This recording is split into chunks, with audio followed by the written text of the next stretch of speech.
Noizbait pentsatu duzu nolakoa izango litzakeen zure ametsetako institutua?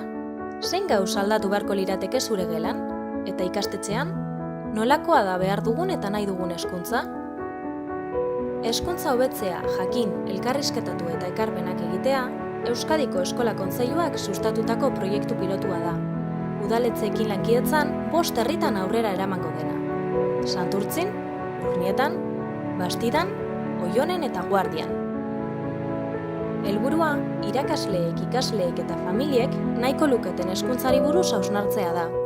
Eta ondoren, desiratutako egoera horretara hurbilduko gaituzten proposamenak egitea.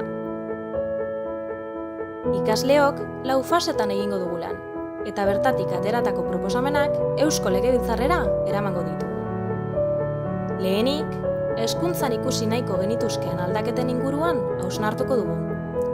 Ondoren, aurkitutako arazoetan sakonduko dugu, eta behin ondo ulertuta, konponbideak aurkitzen zentratuko gara. Konponbide horiek proposamen eraikitzaileen bitartez sortuko ditugu.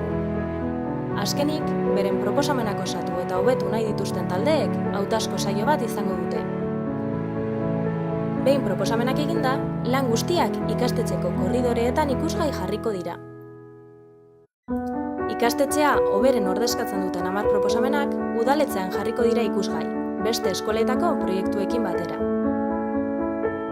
Udaletxe bakoitzeko aurkezpenetatik 5 proiektu hautatuko dira Eusko Legebiltzarrean bere ideiak aurkezteko. Hori dela eta, pentsatu, iritzia eman eta proposatu. Denon artean, proposamenez proposamen, gure hezkuntza eraikiko dugu.